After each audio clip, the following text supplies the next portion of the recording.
Today we'll be joined by ShahZaM Khan from the North American team Sentinels, Anthony Vanity Laspina from the North American team Version 1, Jake Boaster Howlett from Europe's Fnatic, Adil ScreaM Benril Tom from Europe's team Liquid, and Matias Saadhak Del Petro from Brazil's team Viking.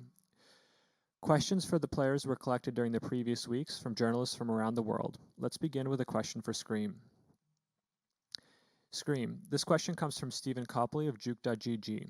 Europe has been one of, if not the most up-in-the-air regions. Lots of teams winning or competing for those top spots. Do you think it's just players and teams figuring out their playstyle, or something else that's caused such varied results? I didn't get the question. Europe has been one of, if not the most up-in-the-air regions. Lots of teams winning or competing for those top spots. Do you think it's just players and teams figuring out their playstyle, or is something else that's caused such varied results? I think it's still a new game. Things have to develop still. Like the tactics are very new. I think the meta is still gonna evolve a lot.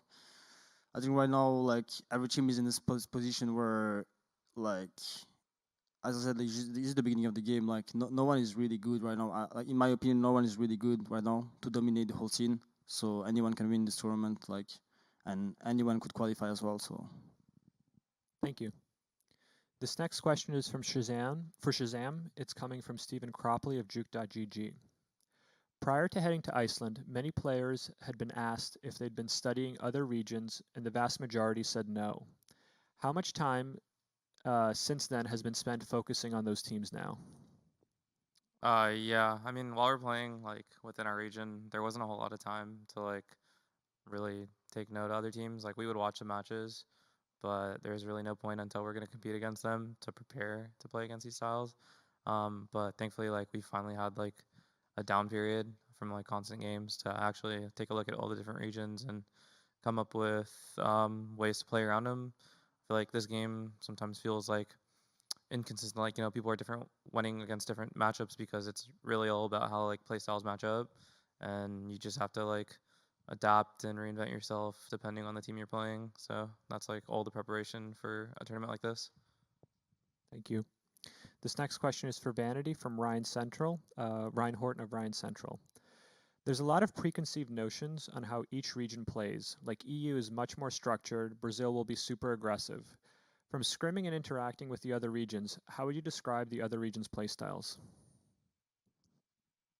I think all the regions we've played here, at least, in like the local scrims and online scrims, all the regions play relatively similar. It just feels like the North American teams we haven't scrimmed the Brazilians very much, but the North American teams and the European teams play the same exact style. Like it's just default heavy, but the Europeans do it a little bit slower. Like I'd say the Americans are probably taking map control like 15 seconds faster, but like I wouldn't say the utility difference in American Valorant and European is very much. So like in Europe, it's just people playing. They play for kills, they play to like molly the bomb. It's the same thing in North America, and I think that the notion that the Europeans' utility is just way better is just not true. This next question is from Boaster, also from Ryan Horton of Ryan Central. There's an obvious point where Fnatic found amazing form to qualify with the addition of Durkee and Magnum. Since then, you've not lost a BO3.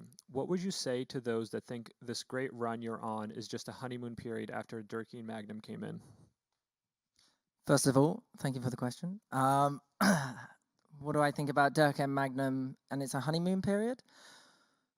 I don't think it's a honeymoon period. I think we had the basics down and the fundamentals down. Bringing in Durkee and Magnum was the firepower we needed, and with the leadership and with the coach mini and with all of our stuff that we have, there's a reason why we're here, and it's because we're pretty good at the game. We're not bad, and we're looking forward to playing all these teams here and sharing what we got. Nice. This next question is for Saadhak. This is from Yinsu Collins of Upcomer. A lot of teams and players have been surprised with how strong you guys are since arriving in Iceland and scrimming against you.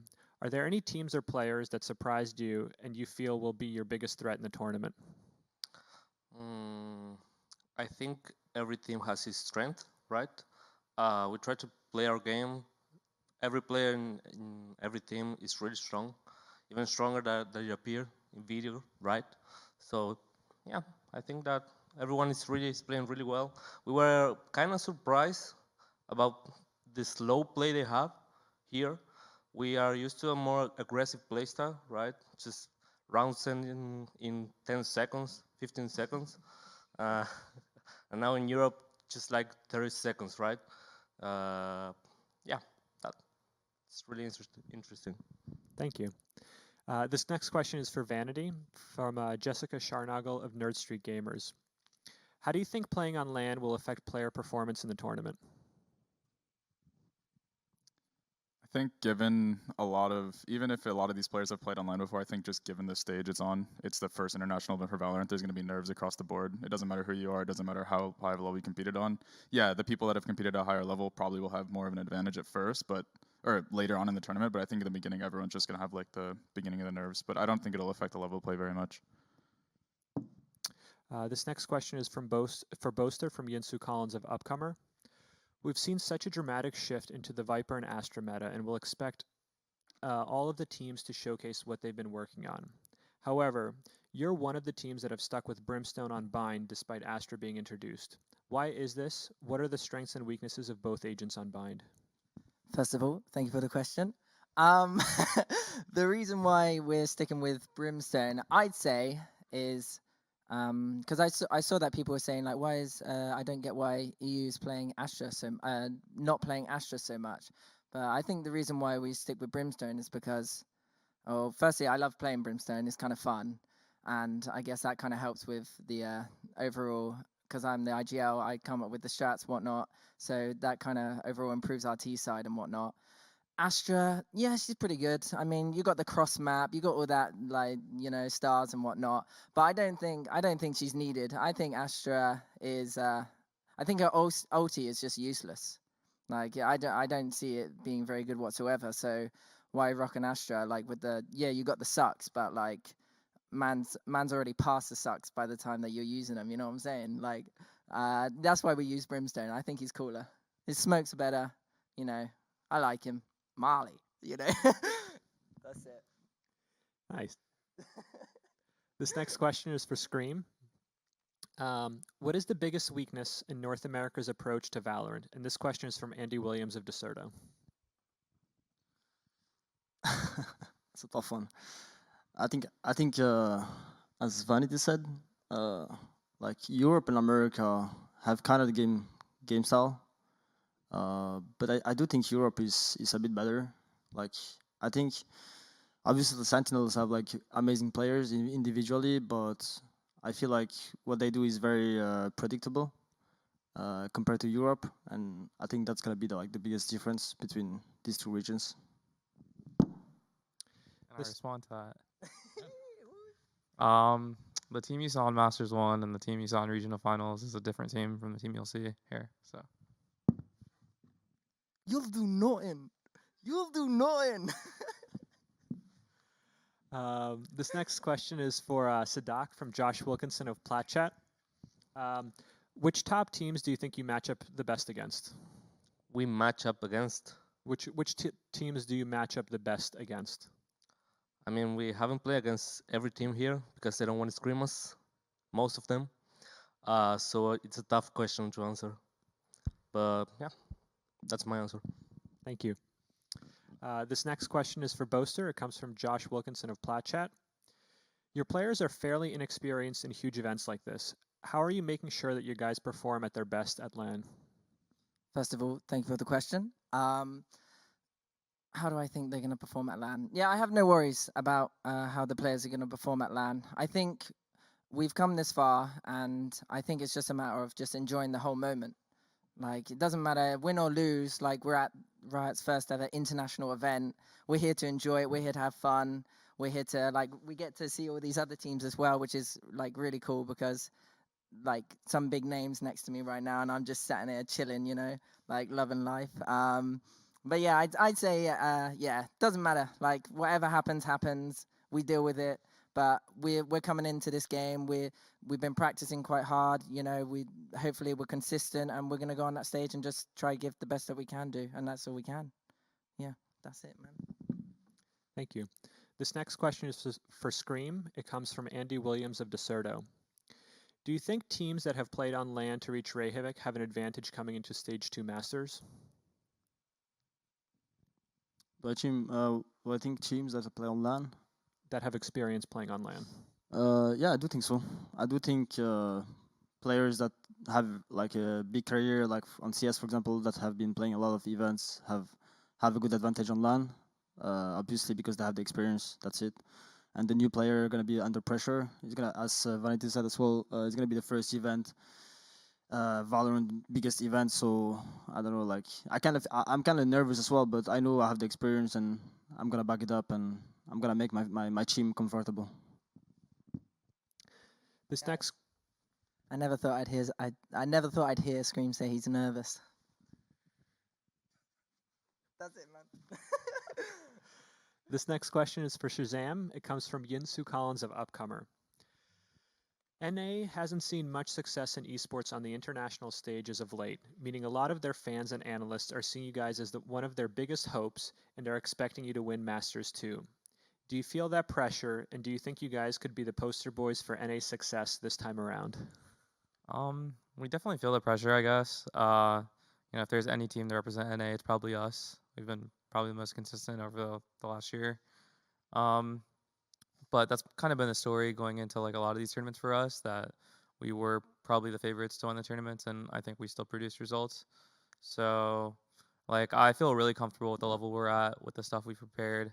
Honestly, we're definitely in a position to win. It's about us showing up on match day, and so we'll take that support, and hopefully people can continue to believe in us.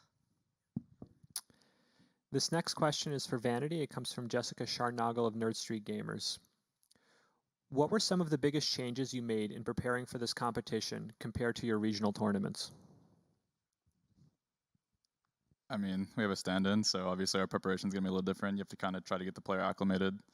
I think that's probably like the biggest hurdle we'll have to overcome throughout the tournament. I think we've done a good job at it so far, but I mean, we'll never know until we actually get on the stage and play the matches. But during practice, everything's been going well, and I think we'll be okay.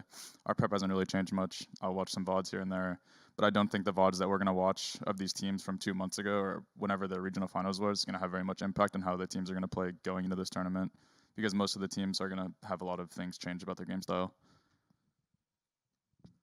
This next question is for Boaster. It comes from Josh Wilkinson of Platchat. What lessons did you take away from the loss in Challengers Finals to Liquid? After losing on Icebox and Split, compared to the previous time, has work been done on your map pool? First of all, thank you for the question. I'd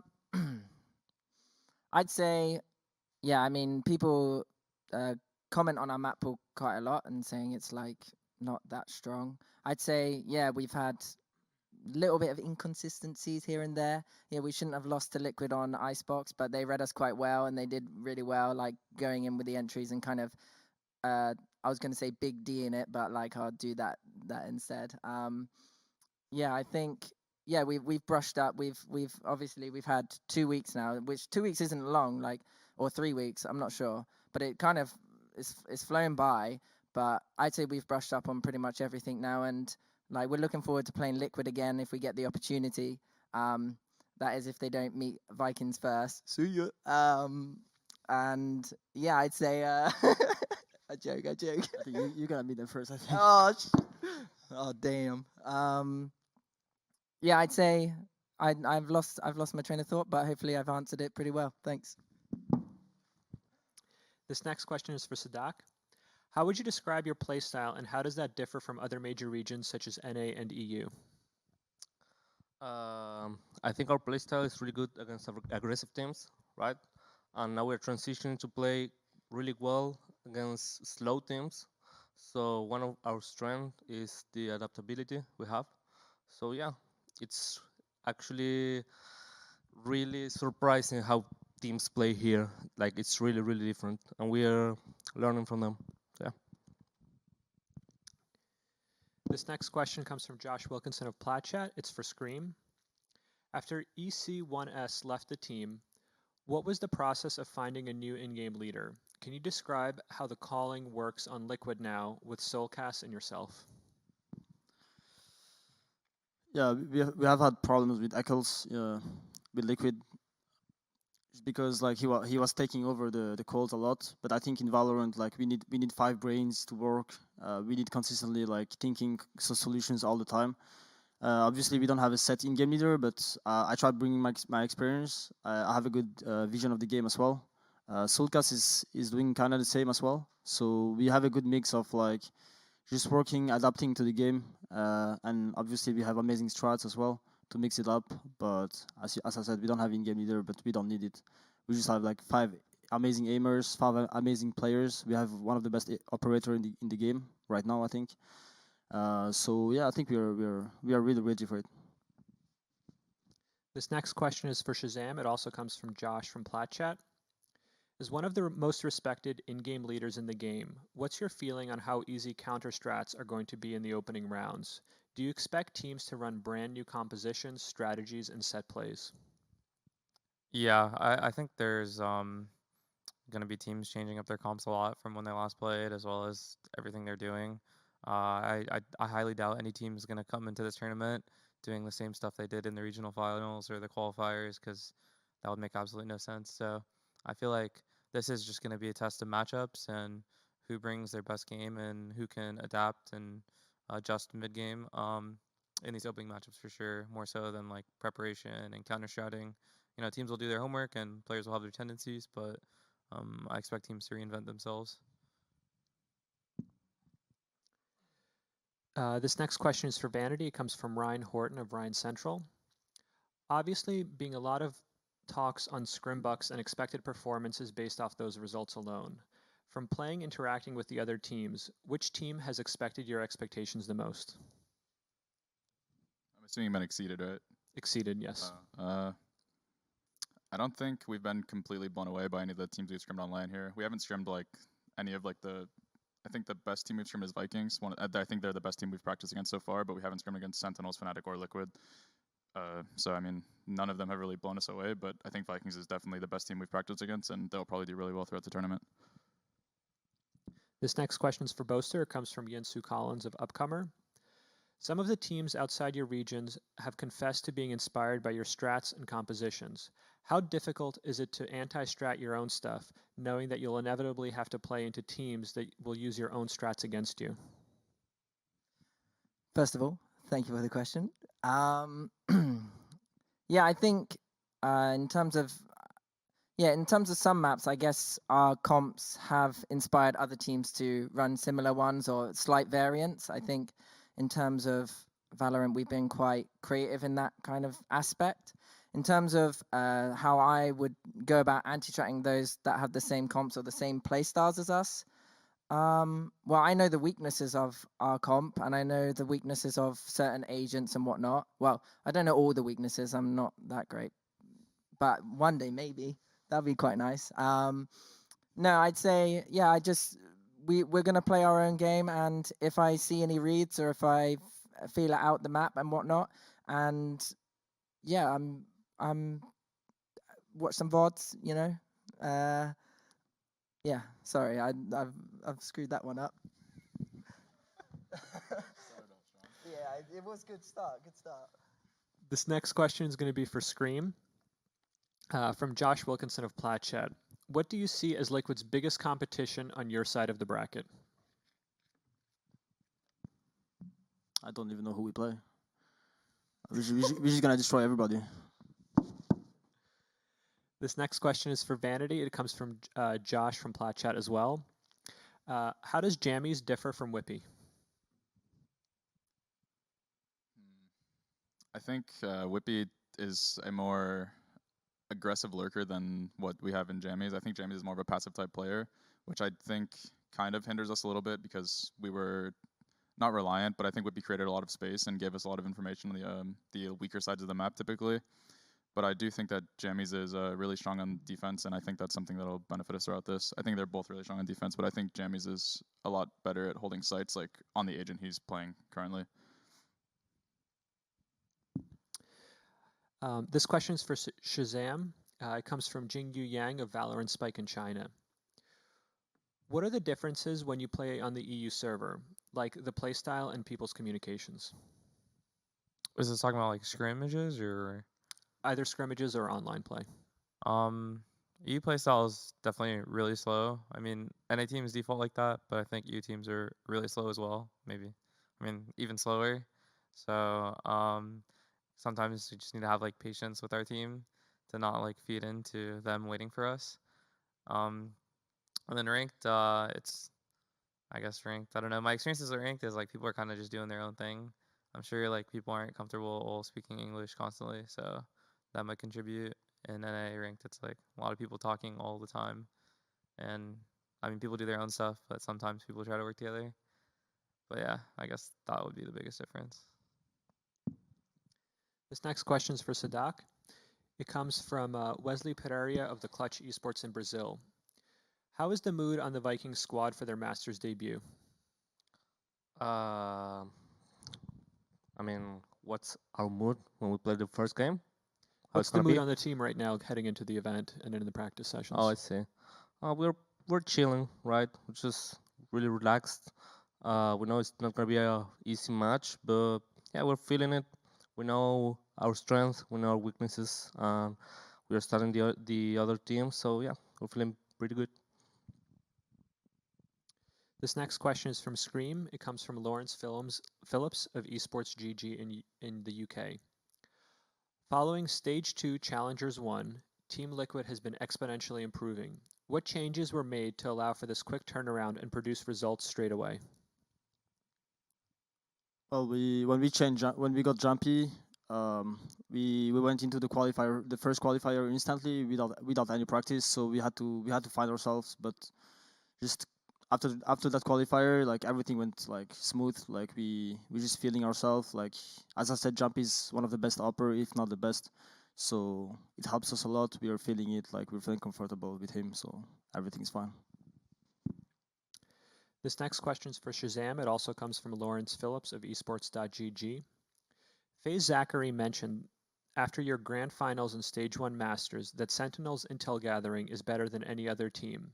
How much will it help you in Masters Reykjavík?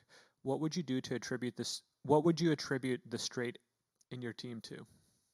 Yeah, I think that's one of our biggest strengths is being able to play around and people's communication and like relaying information to me about how the other team is playing and how we just put together a plan to approach around is pretty much like the core of like us adapting.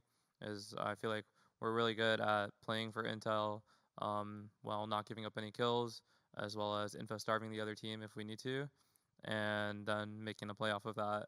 And like that's kind of been like the core of this game is like people change stuff up all the time, like no team's running the same setups over and over, and so you're constantly trying to read how the team's playing and adapt.